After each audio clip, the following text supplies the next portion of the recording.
Rachel with Cookie Jar Crimes. Today we're going to be talking about someone you probably haven't really heard about. But we're going to start off talking about someone you probably have heard about. Her name was Georgia Tann. She lived from 1891 to 1950. She was an American child trafficker. She operated the Tennessee Children's Home Society. It was an adoption agency in Memphis, Tennessee. Well, she used the unlicensed home as a front for her black market baby scheme. She did this from the 1920s until the 1950s. There was a state investigation into instances of adoption fraud, and it caused the institution to be closed. Tann, however, died of cancer before the investigation made its findings public. You've probably heard of her, but you probably have not heard of Ruby Hightower. There's not much to find about her. She's from the same town as the infamous Phantom Killer, Texarkana. She was born in 1883. She was born in Arkansas. Her dad's name is James Shelley, and her mom's name is Julia Shelley. She had an older brother, Edgar Shelley. She had two younger brothers, William Shelley and Sandifer Shelley. They called him Sam. And she married a man named Charles Hightower. She married him in 1906. And they had two children together. They had Beatrice Ruby Hightower. She was born in 1908.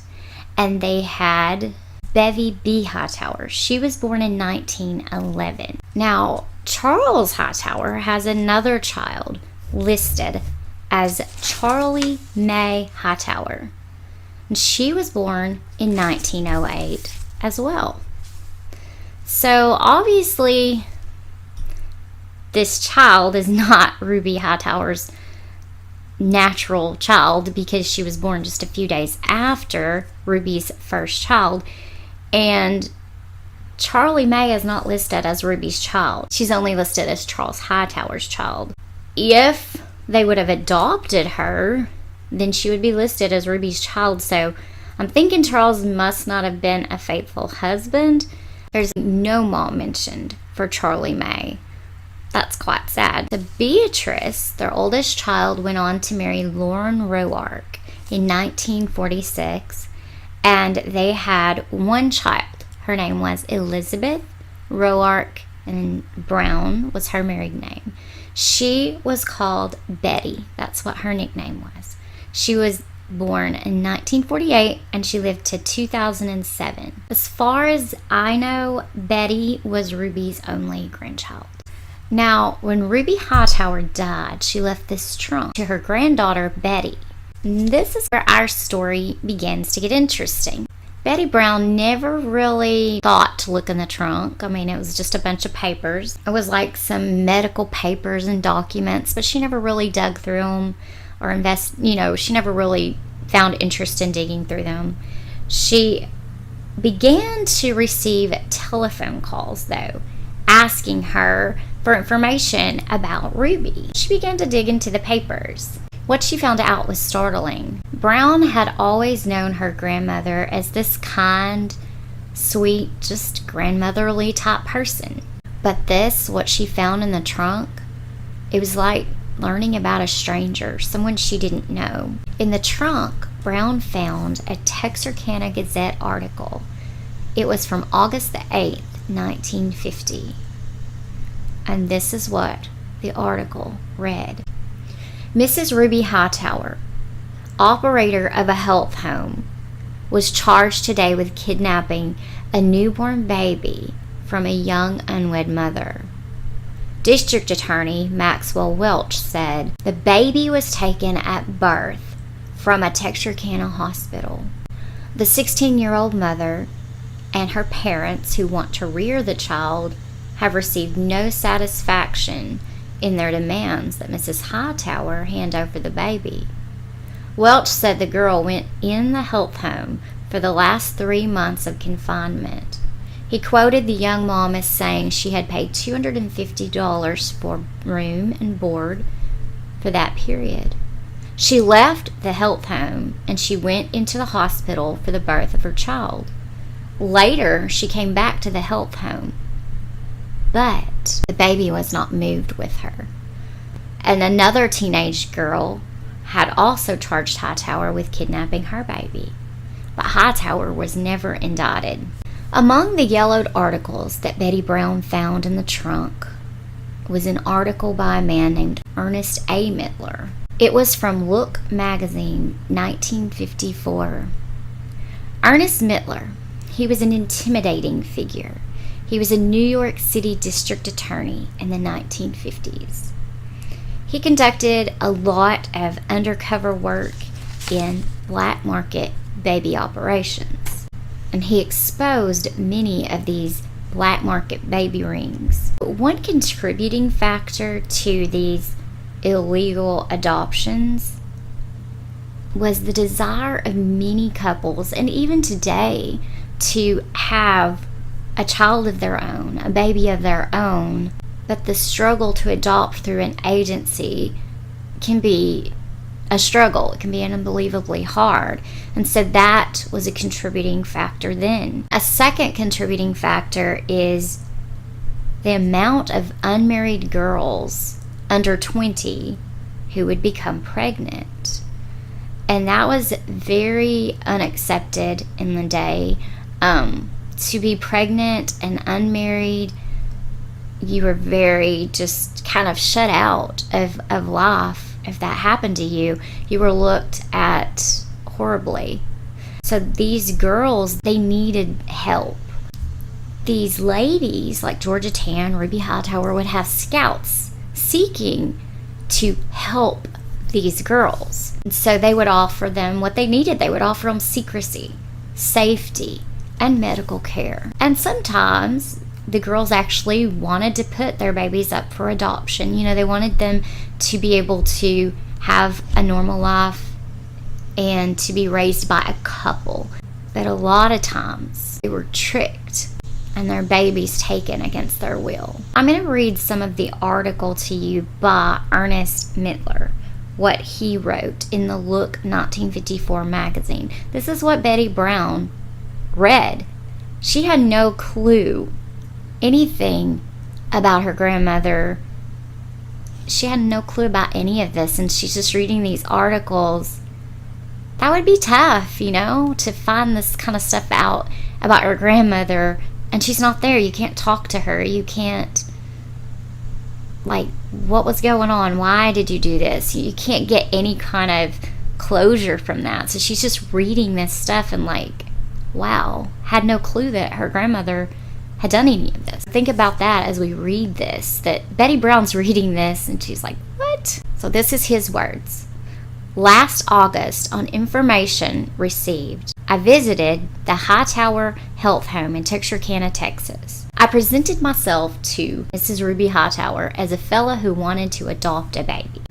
I found a classic example of the commercialized placement of babies, tailored to fit the desires of anybody with money enough to pay the bill.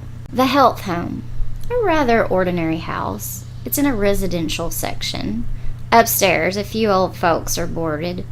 Mrs. Hightower has an apartment in town where she sometimes houses expectant mothers or people waiting to get babies. She probably is about 70. She can be described as loquacious. That means talkative. But she's pleasant. When I told Mrs. Hightower I wanted a baby, she looked at me fondly and said, "Too bad you weren't here a couple months ago. I had a baby with the biggest brown eyes, just like yours, and the biggest little old head." I guess she thought Ernest Mittler's head was big. I assumed it would take all my legal guile to wheedle information from her, but all it really took was my physical presence. Mrs. Hightower got people babies, and she was proud of it. She indicated familiarity with ways of circumventing adoption laws. She was completely open about it all. I asked where her girls come from. Everywhere, sir. Every state in the Union, I think. They hear about me, and they come on to Mrs. Hightower. So do the adoption folks. Get most of my customers from right here in Texas. But I remember 2 from Michigan, 1 from Chicago, 2 from San Francisco, and a real nice couple out of Los Angeles. She told me she really liked me, and she'd try to get me a baby. Not right away, of course. I've got a list of applications as long as your arm. How would we arrange it? She spread her hands in the gesture that says, "It's up to you, but it's easy," and she outlined the possibilities. This is the best way. A girl comes to me from Arkansas. She's pregnant. We'll say her name is Janet Jones.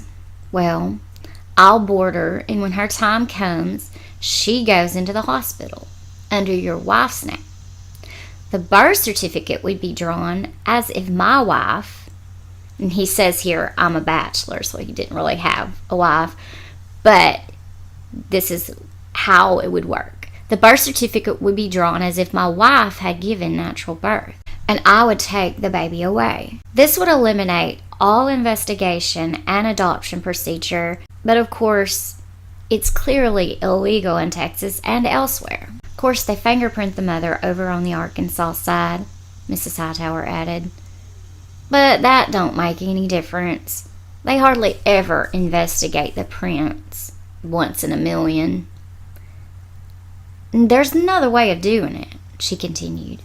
It's a little more complicated. The girl has the baby under any old name she wants. You pick up the baby outside of the hospital. I can't let you go in the hospital. They'd suspect you right away.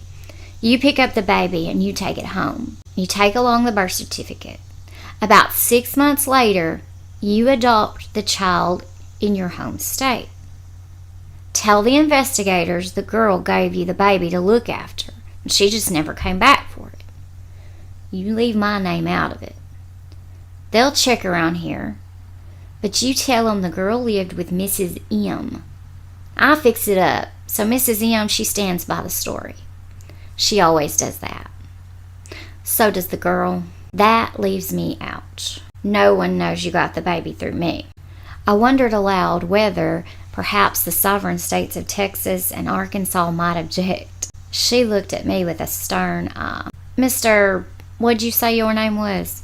I control between 250 to 350 votes around here, and I do not fail to put them out of office if they cross me. I asked her if the welfare agencies bothered her. Not much. They suspect what I'm doing, but you see, I'm out of it when the actual transferring is done.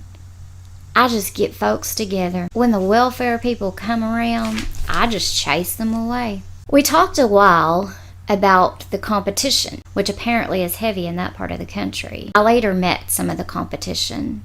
It was hard to get enough girls, and sometimes they were ungrateful wretches. That's what Ruby Hightower said. A couple had me arrested for kidnapping their babies after I helped them out of a real jam. Said I had gotten $10,000 apiece for their kids, and they wanted it. Threw it out of court. The judges said, "This woman," meaning me, "has done more for her county than any woman I know." And we came down to the cost. Never had one over $600, and I've had them as low as $350. Now, in today's money, $600 would be around $6,700, and $350 would be about $3,900 in today's money. Ernest Mittler continues, "Would she mail me some information on the subject?" "I don't mail nothing," replied the lady who had done so much for her county. I asked her what my wife should say to neighbors when we returned home with a baby. Best thing to do is move. As for your friends, tell them anything. Don't worry, it will look like you anyhow. Mrs. Hightower is not unique. She operates in a common pattern. She ignores the mother's rights and the rights of the baby. She serves a customer.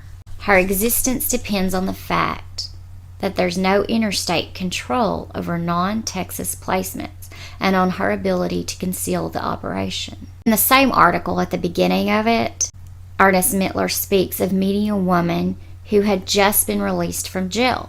She had passed a bad check, and she was arrested for it. She said, "No more bad checks for me. I'm going back to selling babies. It's the best racket going." As this woman who bounced rubber checks said, "There's no obstacle in the other states to prevent concealment from the court of the facts that the baby was bought in Texarkana. Under the usual adoption procedure, a judge in any jurisdiction is the last man to know the truth in this kind of a transaction. It's not that he's lazy. He's just confined to the information in the papers submitted to the court, including the report made by the investigator, either a social agency or private individual. If, with the collusion of the parties involved, they falsify the facts to the investigator and in turn to the court, the judge unknowingly sanctifies a black market operation. Getting a baby through the black market may take some time and travel, but there's available a package deal by telephone." And this is still Mittler saying this. After Ernest Mittler wrote the article, Ruby Hightower argued that the nature of this discussion was taken out of context.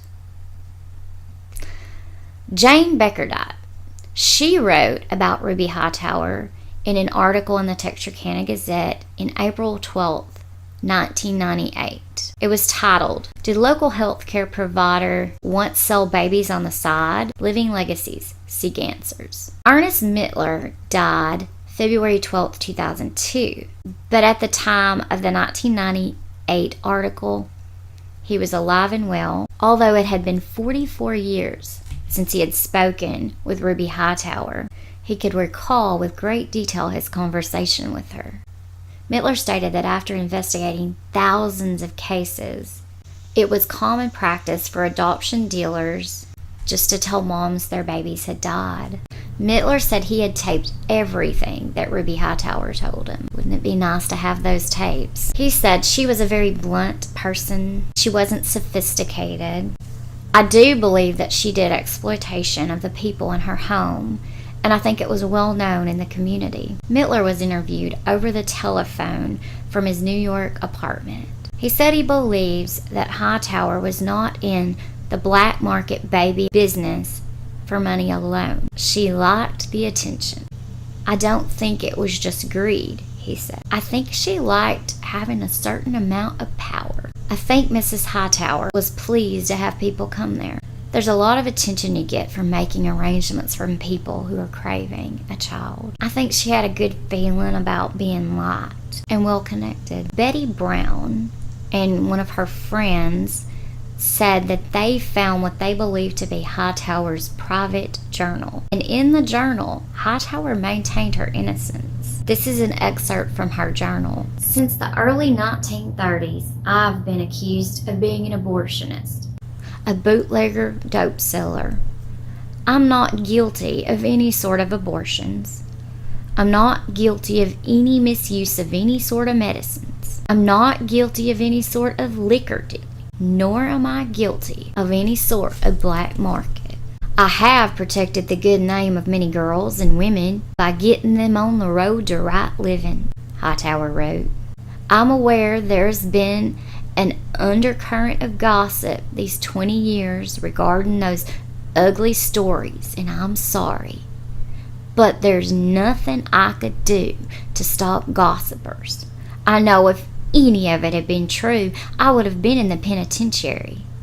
I felt sure my public felt the same." Hightower had attempted to sue Look magazine and the Texarkana Gazette, but she eventually dropped the suits. There were those who had to live life wondering where their child was, if their child was okay, or the other end of that, and just wondering, is my mom okay? Or is my dad okay? And also just wondering, did my mom think I died? I mean, how sad is that? It's really sad. I don't know if I'm going to say this name right, but it's Chetene, Chetene Gooch. She said that she was actually sold by Hightower. She was only a few days old and she was sold to a Linden, Texas couple for $500. Her mom wanted a baby really bad, and a friend told her mom about Ruby Hightower.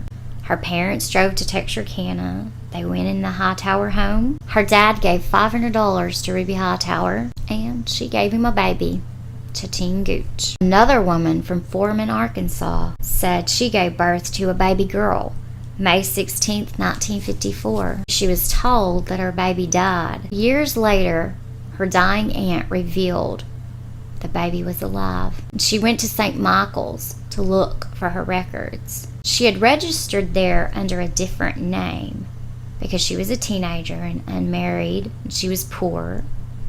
She later found a live birth certificate with her name on it. It listed her as married.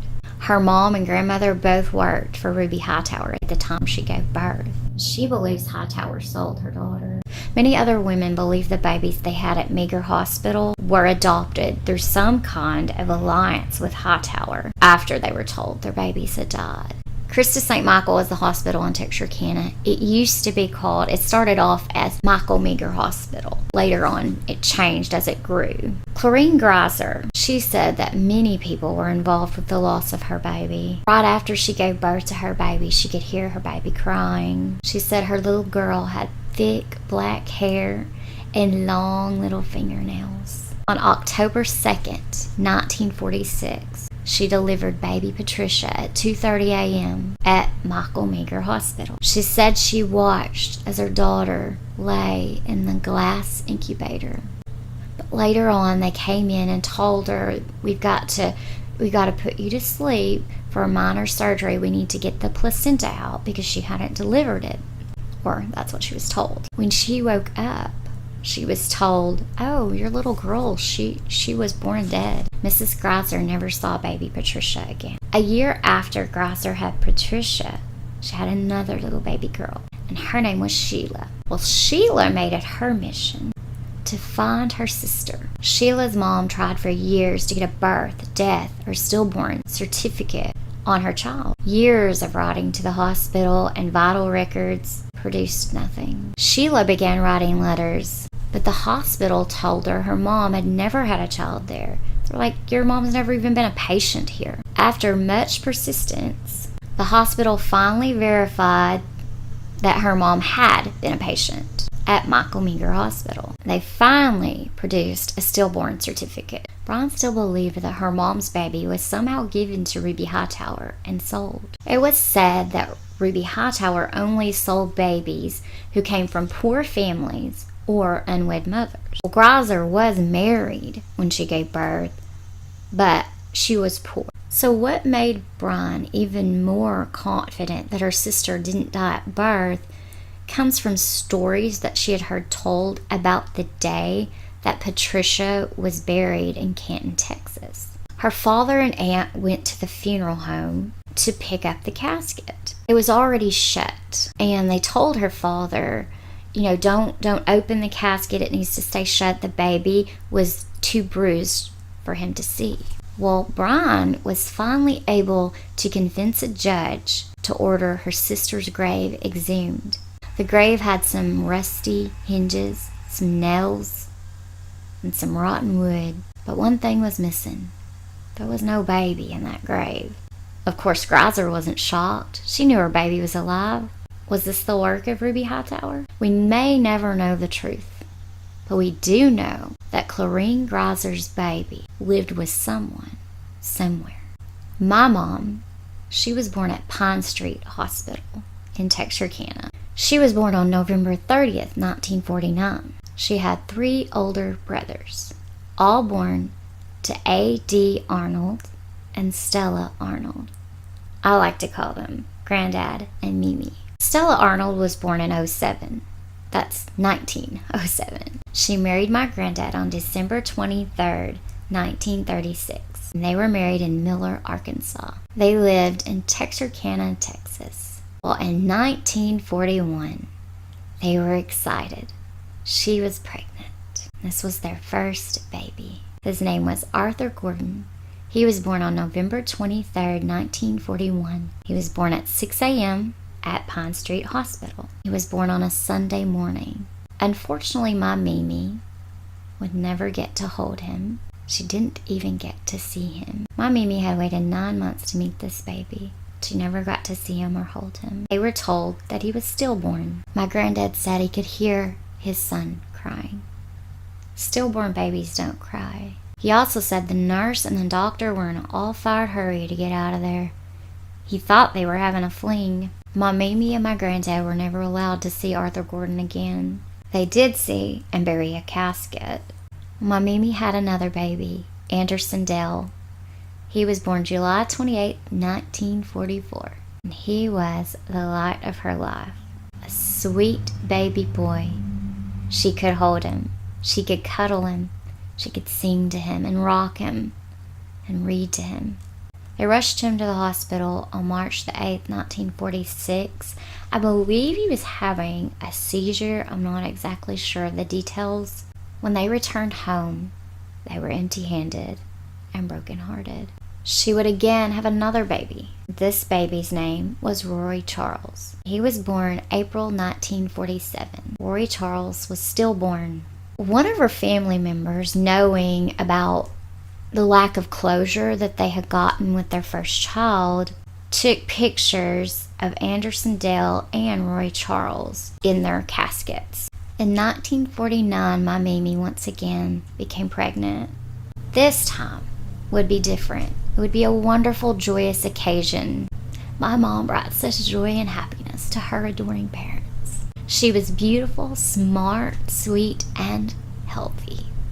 She was a blessing to anyone who ever knew her. When I was older, my mom told me she believed her oldest brother was never buried in that grave.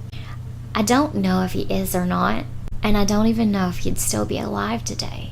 But if so, I'd love to meet him. One more thing I found interesting about Ruby Hightower is that her granddaughter, Ruby Elizabeth Brown, Betty Brown, that was Beatrice Ruby Roark's daughter. She was born June 15th, 1948. But she was not born to Beatrice. She was adopted by Beatrice.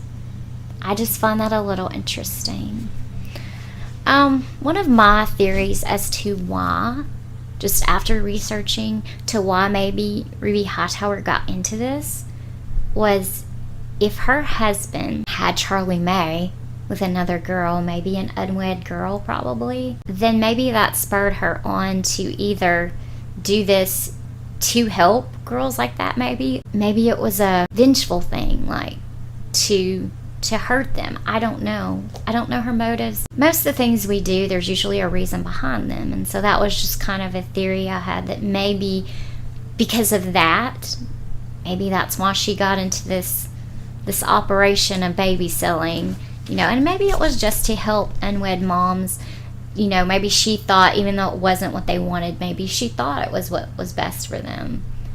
But more importantly, I think it was just selfish, and it was definitely wrong.